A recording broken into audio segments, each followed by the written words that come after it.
Les animés, c'est par là que beaucoup ont entrouvert la porte vers la culture japonaise. Ils sont apparus à la télé française à la fin des années 70 et au début des années 80 avec les Albator, Goldorak, Candy, et leur présence a explosé grâce notamment au Club Dorothée. Aujourd'hui, on se souvient des personnages, des histoires, des dessins, mais aussi très souvent des génériques. Contrairement aux animés diffusés aujourd'hui, ces génériques n'avaient pourtant rien de japonais. Avec Olivier Fallet, journaliste spécialiste de l'animation japonaise, on plonge dans l'histoire de ces génériques pour comprendre cette particularité. Quand les premiers animés sont arrivés, pourquoi on n'a pas eu les génériques japonais ? Alors d'abord, c'est une question un petit peu culturelle. En France, on avait une certaine habitude de créer des chansons françaises, des chansons pour des dessins animés.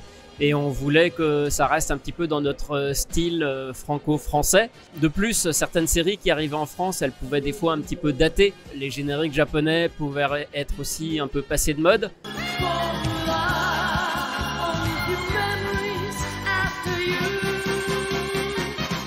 Et puis c'est pas évident quand on a une chanson tout en japonais de pouvoir la réenregistrer au moins en version française. Alors il pouvait y avoir un problème matériel, on ne disposait pas du playback. Et puis voilà, on pouvait des fois penser que le style de la chanson japonaise ne correspondait pas à ce qu'on attendait à cette époque-là d'un générique français.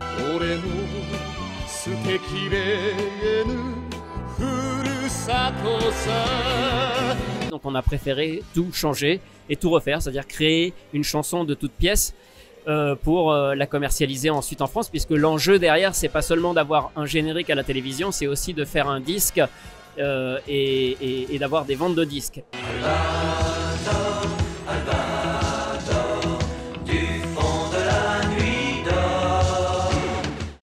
Les génériques de ces années sont parfois un peu dénigrés. Est-ce que c'est mérité ? Je ne pense pas que ce soit de la moins bonne qualité, ces chansons qui ont été faites dans les années 80. Alors peut-être que certains les trouvent kitsch aujourd'hui, mais tout comme on peut trouver kitsch un vieux téléphone, comme on peut trouver kitsch une décoration qui a été faite de cette époque-là. Oui, il y a des choses qui sont un peu datées, ancrées dans une époque, mais toutes les personnes qui ont travaillé sur ces génériques, c'est des gens extrêmement talentueux, que ce soit les interprètes qui sont pour la plupart tous des musiciens, des gens qui ont accompagné les plus grands dans la chanson.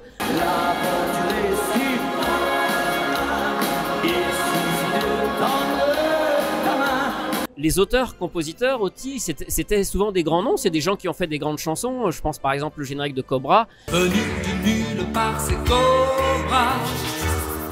C'est le compositeur de My Way, comme d'habitude. Ces génériques, ils n'étaient pas forcément déconsidérés. Et si aujourd'hui on peut les trouver un petit peu datés, de la même manière on peut trouver aussi datés d'autres chansons des années 80.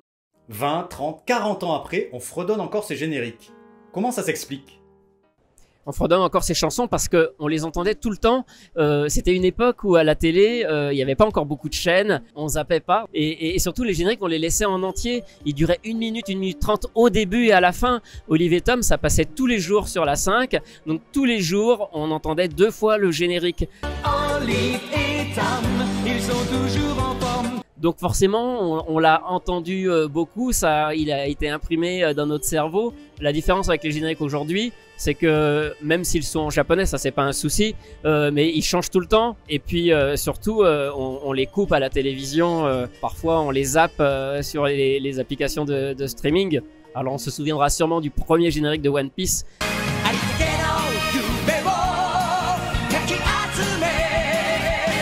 Mais peut-être pas de tous ceux qui vont ensuite ponctuer la saga. Aujourd'hui, on regarde les animés avec les génériques originaux en japonais. Qu'est-ce qui a changé ? Alors ce qui a changé, déjà les Japonais ne nous permettent plus aujourd'hui, ils ont compris l'intérêt du générique et ils n'autorisent plus de recréer une chanson française, sauf sous certaines vraiment conditions particulières.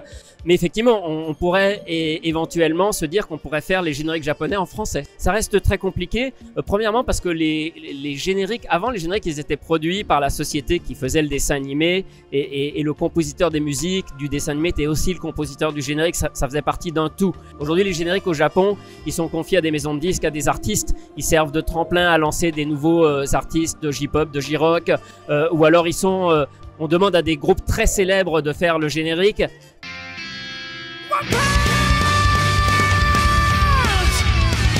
Donc après, obtenir l'autorisation pour faire un générique français, ça devient plus compliqué. Et comme je le disais, ces génériques ils changent toutes les saisons aussi, donc on ne pourrait pas suivre. Nous, on n'a pas le même modèle économique au Japon, où le générique fait vraiment partie de l'industrie musicale. C'est un élément qui participe à la promotion du dessin animé. Nous, on n'a pas tout ce schéma, donc finalement, le plus simple, et c'est aussi ce que préfèrent les fans finalement aujourd'hui, c'est de les garder en version originale. Et les fans aiment tellement les morceaux originaux qu'on peut même voir aujourd'hui Bernard Minet chanter le générique japonais des Chevaliers du Zodiaque, le célèbre Pegasus Fantasy.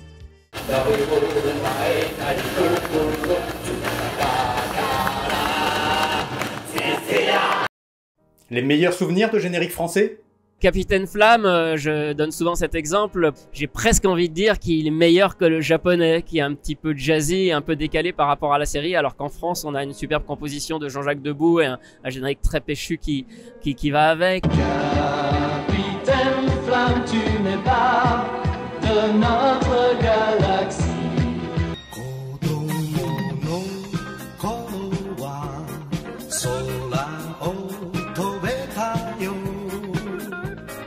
Edgar, détective cambrioleur, j'adore le côté swing et même s'il est différent du fameux générique de Lupin qui est pourtant très connu au Japon, il colle très bien à la série.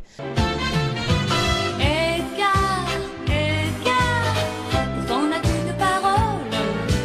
Edgar, Edgar. Il y en a plein qui ont été quand même des réussites, même si ce sont des choses différentes. Les Mystérieuses Cités d'Or, c'est très kitsch la musique en japonais des Mystérieuses Cités d'Or, y compris les génériques.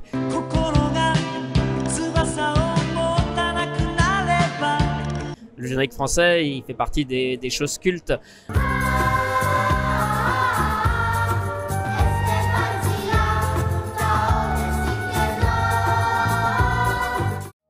Ces génériques des années 1980 et 1990, j'en ai encore plein en tête.